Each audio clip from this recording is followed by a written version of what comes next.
हाय बच्चों, अभी हम लेक्चर नंबर 2 करेंगे फोर्स्ड हार्मोनिक ऑसिलेटर का। ठीक है, और लेक्चर नंबर 2 का जो टॉपिक है वो है रेजोनेंस। ठीक है, अब देखो तो पिछले वाले लेक्चर में, लेक्चर 1 में हम लोग का जो सॉल्यूशन आया था है ना, वो आया था x बराबर ये sine omega T minus pi,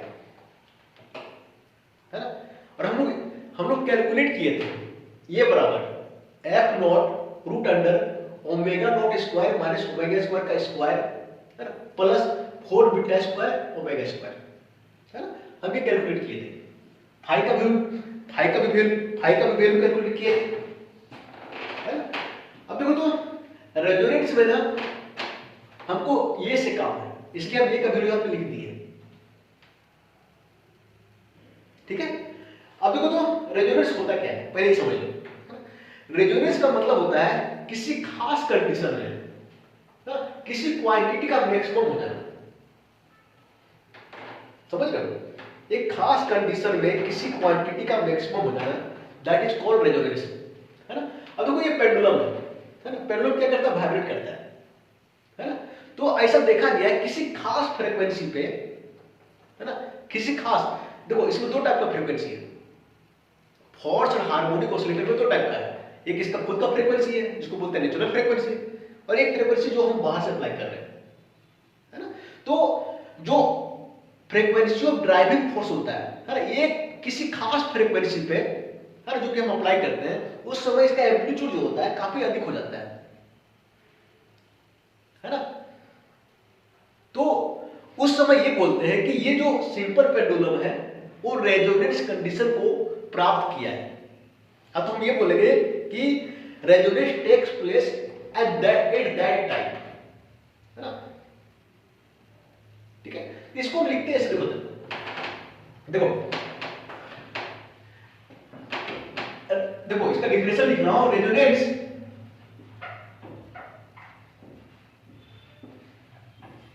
is ये फेनोमेना, क्या रेजोनेंस घटना है इन विच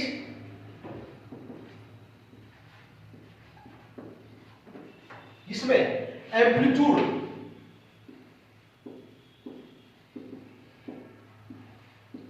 becomes maximum, है ना, at a particular frequency, है ना। रेजोनेंस क्या है, एक घटना है ना, जहां पे क्या होता है, एम्पलीट्यूड जो होता है वो मैक्सिमम हो जाता है ना, किसी किसी खास फ्रीक्वेंसी पे, है ना। तो रेजोनेंस क्या है, एक फेनोमेना है ना, जहां पे एम्पलीट्यूड क्या होता है, मैक्सिमम हो जाता है ना, और वो भी किसी खास, सभी फ्रीक्वेंसी पे नहीं, किसी किसी खास फ्रीक्वेंसी पे, है ना। एक टर्म और आता है रेजोनेंट फ्रीक्वेंसी, है ना। इसको हम डिफाइन कैसे करते हैं, the frequency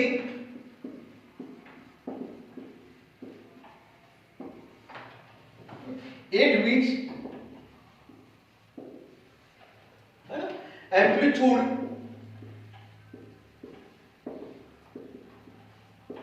becomes maximum is known resonant frequency। और यहां पे रेजोनेंट फ्रीक्वेंसी को ना हम ओमेगा आर से रिप्रेजेंट करेंगे। ठीक है, किताबों में डिफरेंट तरीके से रिप्रेजेंट किया जाता है, बट यहां पे हम ओमेगा आर से करेंगे।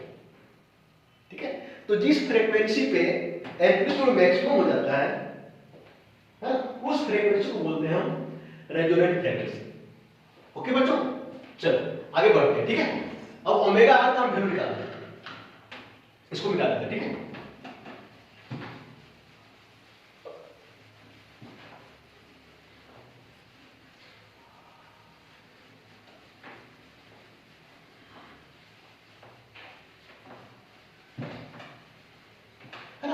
हम लोग तो वी हैव कैलकुलेटेड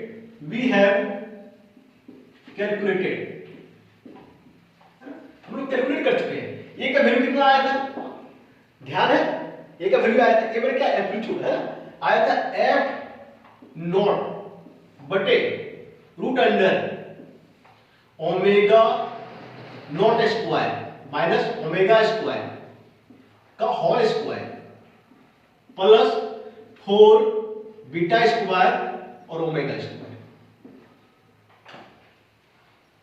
है ना। एक का वैल्यू यही निकाले थे, है ना। अब बच्चों ध्यान दो, ये वैल्यू कब मैक्सिमम होगा, तो ध्यान दो, है ना। जब ये मिनिमम होगा,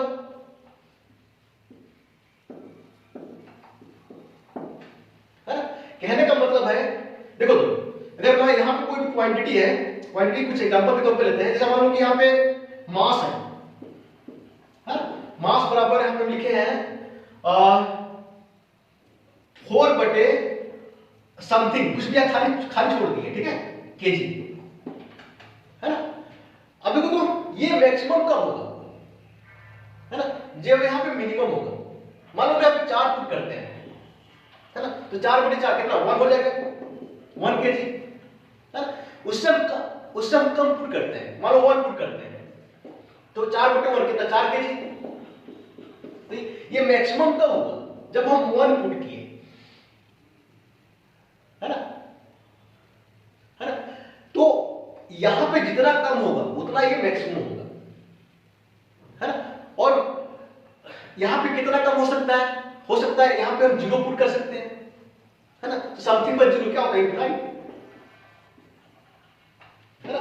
बट हम 0 नहीं पुट करेंगे, है ना, 0 हम नहीं, क्योंकि इनफाइनाइट जो होता है वो एक काल्पनिक वैल्यू है। इनफाइनाइट होता है क्या, नहीं, है ना।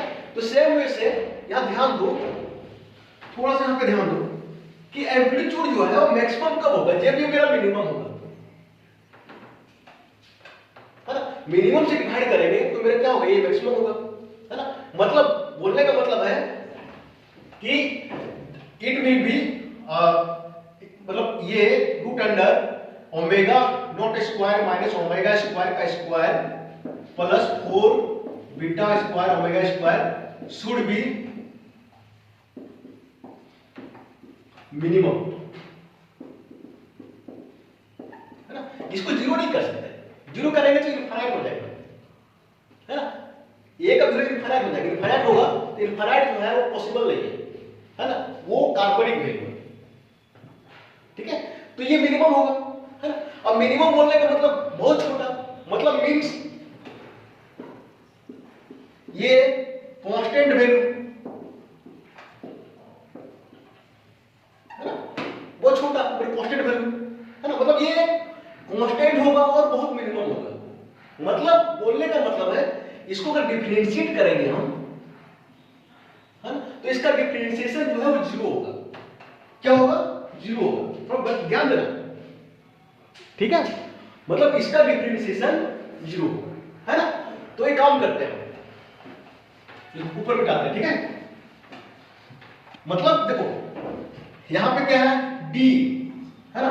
अब देखो तो इसको डिफरेंशिएट करते हैं, omega not square minus omega square का square plus 4 beta square omega square, है ना। बटे d ओमेगा के सापेक्ष में, इसके सापेक्ष में डिफरेंशिएट करते हैं तो क्या होगा, 0 होगा, है ना। एक छोटा क्वांटिटी मतलब कांस्टेंट ही होगा ना, उसको डिफरेंशिएशन करेंगे तो 0 ही तो होगा, ठीक है। और किसके सापेक्ष में कर रहे हैं हम, ओमेगा के सापेक्ष में, है ना। हम इसलिए कर रहे हैं क्योंकि हमको रेजोनेंट फ्रीक्वेंसी निकालना है ना। और यहाँ पे चेंजेबल फ्रीक्वेंसी कौन सा है, ये है ओमेगा, है ना। ओमेगा नॉट तो मेरा कांस्टेंट होता है, फिक्स होता है ना।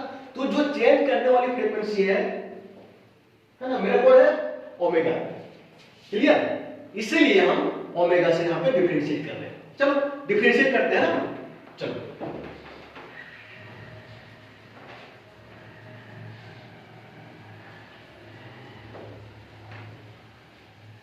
अब देखो तो ये रूट में है ना, तो देखो थोड़ा ध्यान देना, रूट x होता है बटे dx, इसका डिफरेंशिएशन क्या होता है, 1/2 रूट x, ये तो होता है ना, है ना। अब देखो तो ये रूट है ना, तो इसका डिफरेंशिएशन क्या होगा, देखो तो 1/2 root under omega not square minus omega square का square plus 4 beta square omega square, है ना। ये होगा ना बच्चों। अब देखो तो फिर से देखो चेन रूल से फिर से इसको डिफरेंशिएट करेंगे, है ना, क्योंकि ये कांस्टेंट है ना, इसका जीरो हो जाएगा, है ना। ये कितना होगा देखो तो, देखो इसको करेंगे का स्क्वायर, फिर से यहां पे करोगे तो यहां पे लिखते हैं, देखो यहां पे लिखते हैं 2 omega naught square minus omega square, है ना। 2 का करेंगे पहले तो 2 और 1 यहां पे, फिर करेंगे इसको तो कितना आ जाएगा -2 ओमेगा, ये तो आएगा प्लस, है ना। अब इसको करेंगे, बीटा तो मेरा क्या है, बीटा मेरा डिफरेंशिएट नहीं होगा क्योंकि ओमेगा के साथ में कर रहे हैं, तो ये देखो तो आएगा 8 बीटा स्क्वायर और फिर ओमेगा स्क्वायर, ये तो आएगा बराबर, इधर क्या है, राइट 0 है। बच्चों को दिक्कत नहीं ना।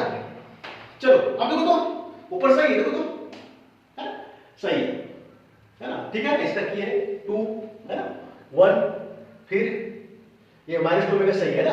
अब देखो तो इधर 0, ये जो नीचे वाला पार्ट है, मतलब नीचे वाला पार्ट क्या है मेरा, टोटल ये है ना, देखो ये है ना, ये रूट में ध्यान देना, इधर करेंगे तो 0 हो जाएगा, है ना, तो सिर्फ ये बचेगा देखो तो इधर क्या होगा देखो तो -2 और -2 -4 है ना, और फिर क्या होगा देखो तो ओमेगा, है ना, फिर omega naught square minus omega square, और इधर क्या होता है देखो माइनस, अब रहने दो पहले भी प्लस, है ना, 8 बीटा स्क्वायर और ओमेगा स्क्वायर बराबर 0।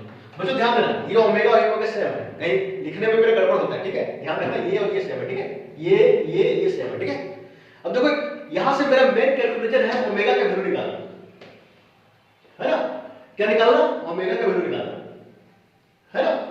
तो कैसे निकालोगे, देखो एक काम करो, एक काम करो, इसको उधर ले आओ, इधर क्या होगा माइनस हो जाएगा ना, देखो इधर ले जाओगे तो माइनस, हाँ माइनस हो जाएगा। अब देखो तो यहाँ पे ओमेगा है ना, यहाँ पे ओमेगा सिग्नल देखो, क्योंकि 4 बीटा स्क्वायर ओमेगा स्क्वायर करेंगे तो 8 बीटा स्क्वायर ओमेगा, है ना। अब देखो तो ओमेगा ओमेगा कट जाएगा,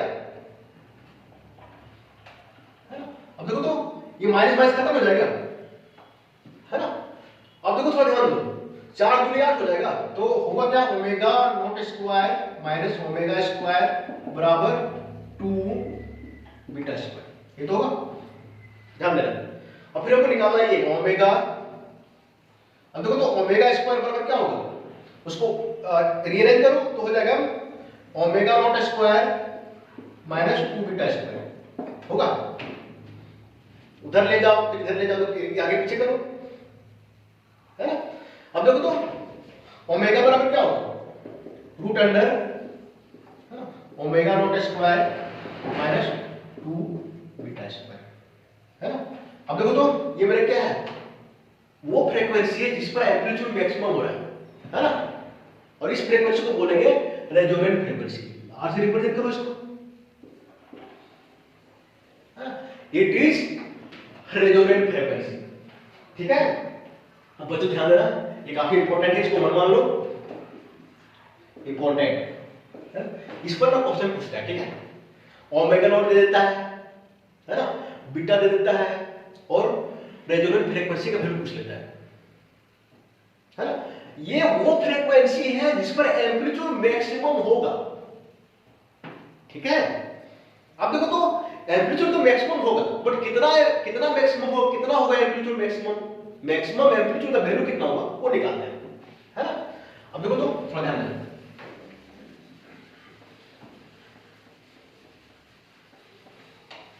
देखो ये बराबर क्या होता है, एफ नॉट बटे ये वैल्यू, है ना, हमको ये मैक्सिमम निकालना है ना। तो अब देखो तो अगर ये मैक्सिमम निकालना है तो यहां से थोड़ा देखो, ओमेगा स्क्वायर के जगह, है ना, ये वैल्यू पुट कर देगा वहां पे, देखो तो वहां पे, इसके जगह ये वैल्यू पुट कर दो, तो जो वैल्यू आएगा that will be the A max. तो ए मैक्स क्या होगा, ए मैक्स कितना हो जाएगा देखो, एफ नॉट बटे रूट अंडर, है ना, ओमेगा नॉट स्क्वायर माइनस, फिर क्या इसका वैल्यू पुट करो वहां पे, ठीक है, तो ओमेगा नॉट स्क्वायर, है ना, प्लस, है ना, प्लस क्या हो जाएगा, प्लस ओमेगा स्क्वायर, है ना, तो प्लस 2 बीटा स्क्वायर, है ना, का स्क्वायर होगा, प्लस देखो तो 4 बीटा स्क्वायर, है ना, और फिर क्या है ओमेगा स्क्वायर, है ना, बच्चों ये कटेगा देखो तो, है ना, तो आएगा एफ नॉट बटे, अब देखो तो रूट अंडर, ये कट जाएगा तो ये होगा स्क्वायर यहां 4 और फिर बीटा 4 आ जाएगा, 4 बीटा 4, ये तो होगा, है ना, प्लस 4 बीटा स्क्वायर और फिर ओमेगा स्क्वायर, है ना, ये हो गया ए मैक्स का वैल्यू, है ना। अब देखो और भी आगे हम करेंगे, देखो एक काम करो, अब देखो 4 का रूट कितना होगा 2 को बाहर कर दो, है ना, बीटा स्क्वायर, यहां पे बीटा स्क्वायर, अब देखो तो 4 बीटा स्क्वायर है, तो यहां पे देखो बीटा 4 को लिख सकते हैं ना, beta square into beta square, है ना, तो beta square into beta square लिखो, है ना, और फिर बाहर कर दो, 2 बीटा बाहर हो जाएगा, देखो तो थोड़ा सा ऐसे होगा, देखो ये मैक्स बराबर, है ना, एफ नॉट बटे 2 बीटा, है ना, और रूट अंडर, है ना, beta square plus omega square, ठीक है, देखो तो इसका 2 बाहर आ गया, है ना, और यहां पे beta square into beta square, तो एक बीटा स्क्वायर अंदर और बीटा स्क्वायर का बीटा, है ना, यहां से बाहर आ गया, तो कितना 2 बीटा, ठीक है। अब देखो ये आ गया ये मैक्सिमम, ये इसको 2 मानो, ये भी इंपॉर्टेंट है, इसमें भी क्वेश्चन पूछता है, ठीक है। यहां पे देखो तो ये मैक्सिमम का वैल्यू कितना है, यहां इतना है ना, बच्चों बीटा का वैल्यू दे देता है, ठीक है, ओमेगा का वैल्यू दे देता है, एफ नॉट का वैल्यू दे देता है, और ये मैक्सिमम पूछ लेता है, ठीक है। अब देखो तो ये भी देखो यहां पे ये मैक्सिमम जो है वो डिपेंड्स, ये मैक्स डिपेंड्स अपॉन बीटा, है ना, ये मैक्स जो है किस पे डिपेंड कर रहा है, बीटा, बीटा क्या है हमारा डैम्पिंग फैक्टर, है ना, बीटा कहां से आता है, डैम्पिंग फोर्स से आता है, पीछे हम बताए थे, है ना, तो देखो तो इफ इसको मिटा देते हैं, if बीटा बराबर 0 मीन्स डैम्पिंग फोर्स बराबर 0, यदि डैम्पिंग फोर्स 0 है ना, उस समय क्या होगा, ये मैक्स, है ना, ये 0 समथिंग बाय 0, है ना, क्या हो जाएगा इंफिनिटी, है ना, जो पॉसिबल नहीं है ना, डैम्पिंग फोर्स वो रहेगा ही रहेगा, ठीक है। अगर by the way damping force 0 है तो ये मैक्सिमम जो एम्पलीट्यूड मैक्सिमम होगा वो कितना हो जाएगा, इंफिनिटी हो जाएगा, ठीक है। इस बात को दिमाग में बैठा लें, ठीक है, बट ऐसा कभी होता नहीं, प्रैक्टिकली ये पॉसिबल नहीं है, ठीक है। अब देखो ये लेक्चर नंबर 2 हो गया, ठीक है। अब बच्चों बार बार ये बोल रहे हैं, अगर एग्जाम में, है ना, अच्छे से लिखना है तो मेरे डिस्क्रिप्शन